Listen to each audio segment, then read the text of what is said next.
ہندوستان کے معروف عالم دین آل India Muslim personal لا board کے کارگزار جنرل سیکریٹری اور اسلامک فقہ اکیڈمی کے جنرل سیکریٹری و متعدد کتابوں کے مصنف حضرت مولانا خالد سیف اللہ رحمانی صاحب پٹنہ تشریف رکھتے ہیں۔ ایک سب سے بڑا قضیہ جو اس وقت بہار، اڑیسہ، جھارکھنڈ کا چل رہا ہے وہ ہے امامت شریعہ۔ چونکہ حضرت کی وابستگی امامت شریعہ سے بھی رہی ہے، کئی بزرگوں کے ساتھ انہیں کام کرنے کا موقع ملا ہے۔ پہلے تو ہم یہ جاننے کی کوشش کرتے ہیں کہ حضرت یہ بتائیے، امامت شریعہ میں ایک اچھا خاصا وقت گزرا ہے آپ کا، پہلے کی بنسبت امامت شریعہ کو اس وقت آپ کہاں پاتے ہیں؟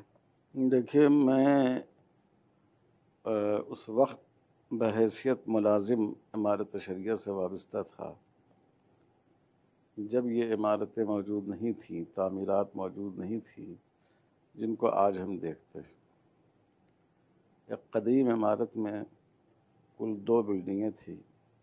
ایک طرف حضرت مولانا سید نظام الدین صاحب رحمۃ اللہ علیہ بیٹھتے تھے، وہی بیت المال کا دفتر تھا، وہی نظامت کا دفتر تھا، وہی نقیب کا دفتر تھا۔ اور دوسری جانب ایک بلڈنگ تھی جو 2 منزلہ تھی، وہ دارالقضاء کا دفتر تھا۔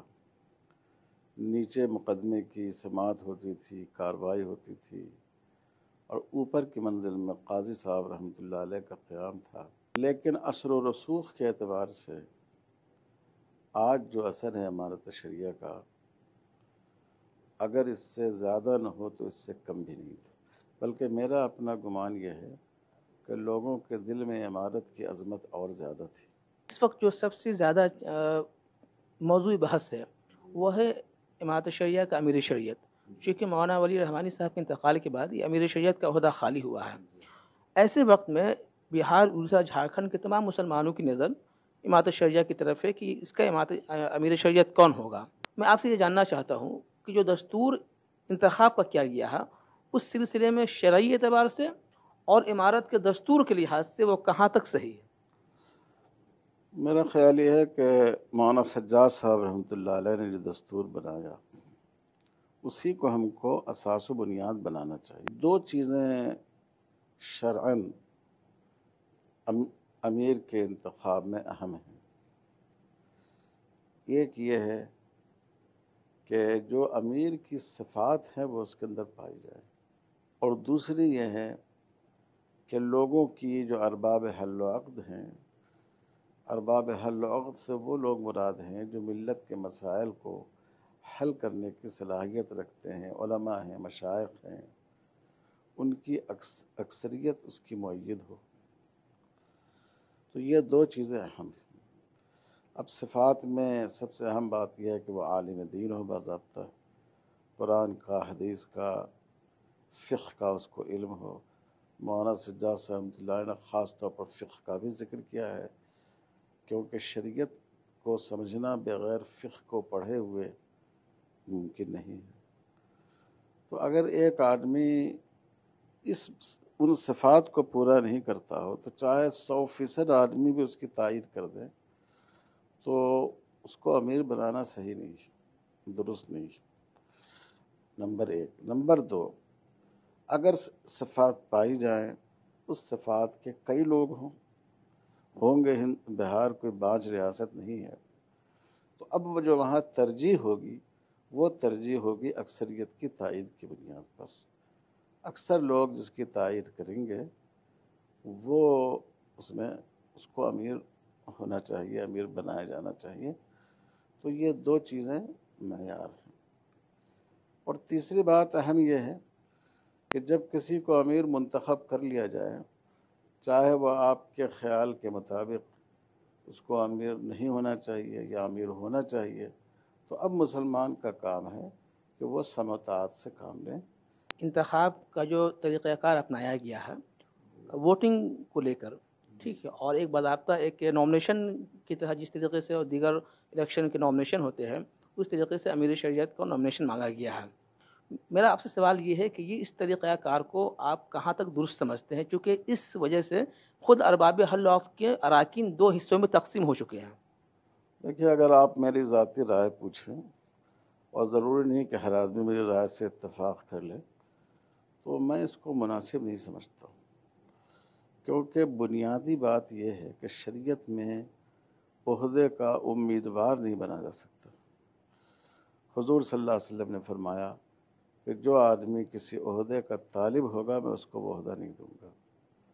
اور آپ نے فرمایا کہ طلب کے ذریعہ، طلب کبھی براہ راست ہوتی ہے، کبھی بالواسطہ ہوتی ہے، لابنگ کے ذریعے ہوتی ہے، تو جو عہدہ حاصل کرے گا اس کے ساتھ اللہ کی مدد نہیں ہوگی۔ لیکن میرے خیال میں یہ طریقہ صحیح نہیں ہے، اور ہمارے شریعہ کے جو پچھلے عمرا کا انتخاب ہوا ہے وہ بھی اس طرح انتخاب نہیں ہوا۔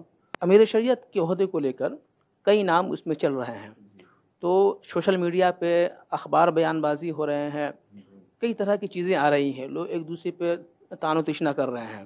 تو بنیادی طور پر جو بھی لوگ امیدوار ہیں تو اس میں ایسا مانا جا رہا ہے کہ اگر ایک حصہ، ایک طبقہ وہ ہے جو کہتا ہے وہ بنے گا تو ہم اس سے اختلاف کریں گے، دوسرا طبقہ وہ ہے کہ وہ کہتا ہے وہ بنے گا تو ہم اس سے اختلاف کریں گے۔ ایسے میں اب بہار کے لوگوں کی نظر آپ پہ ہے، چونکہ ایسا لوگ مانتے ہیں کہ آپ کی شخصیت غیر متنازع ہے۔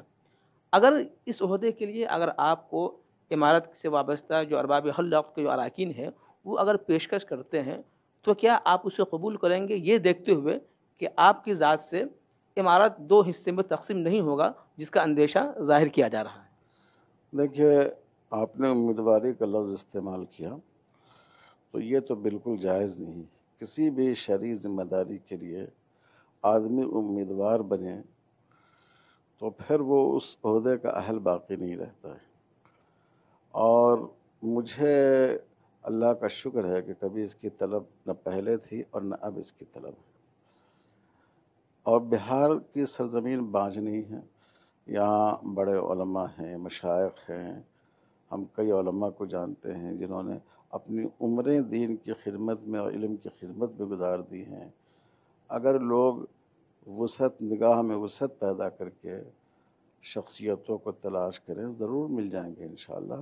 جو بہار میں جن کی پوری خدمت بہار کی ہے، ایسے اگر کسی آدمی کو امیر بنایا جائے میں اس کو زیادہ بہتر سمجھتا ہوں۔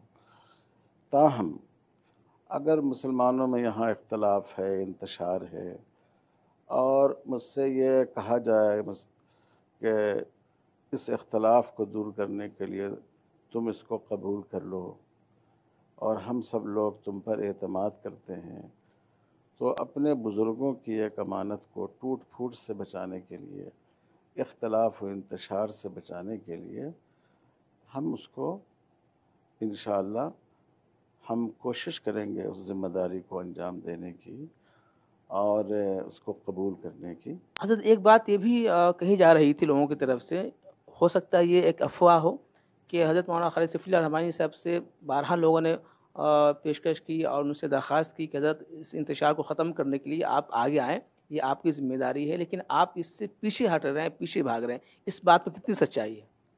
دیکھیں، ایک بات تو یہ ہے کہ یہ چیز ایسی نہیں ہے جس کے لیے آدمی خود آگے آئے، جو میں بار بار اس پر زور دے رہا ہوں۔ مجھ سے بہت سے لوگوں نے کہا، اور یہ بھی صحیح ہے کہ ہم نے یہ کہا کہ بھائی اور کسی آدمی کا انتخاب کیا جائے، اور میں تھوڑا یہاں سے فاصلے پر بھی رہتا ہوں، اگرچہ آج کے دور میں فاصلے کی اہمیت ختم ہو گئی ہے، تو اس حد تک تو ہم نے کہا کہ میں اس کا متمنی نہیں ہوں، اس کا طالب نہیں ہوں، یہ ایک الگ بات ہے۔ لیکن اگر واقعی بہار کے مسلمان ضرورت محسوس کرتے ہوں کہ میں ان کی اس جہت سے خدمت کروں، اور واقعی میرے اس کی وجہ سے کوئی انتشار رک جائے، تو پھر اللہ کے بھروسے پر انشاءاللہ ہم اس کو کرنے کی کوشش کریں گے۔ پہلے ہمارے سامنے کبھی یہ بات نہیں آئی کہ یہاں انتشار پیدا ہو رہا ہے، اختلاف پیدا ہو رہا ہے، اس اختلاف کو مٹانے کے لیے آپ ایک کردار ادا کیجئے۔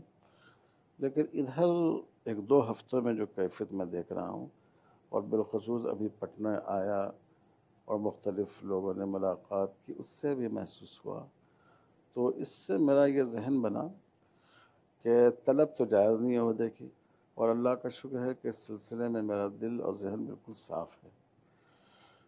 لیکن اگر واقعی انتشار کو روکنے کے لیے ہمارا کوئی عمل مفید ہو سکتا ہو تو ہم کو اس کو انجام دینا چاہیے۔ تو یہ تھے حضرت مولانا خالد سیف اللہ رحمانی صاحب، جن کا صاف طور سے کہنا ہے کہ اگر امامت شریعہ کے مفاد کے لیے اور امامت شریعہ کے حق کے لیے اگر لوگ ارباب حل عقد کے لوگ اراکین اگر ان سے رجوع کرتے ہیں، ان سے درخواست کرتے ہیں، تو وہ اسے قبول کرنے کو تیار ہیں۔ ETV بھارت کے لیے پٹنہ سے میں عارف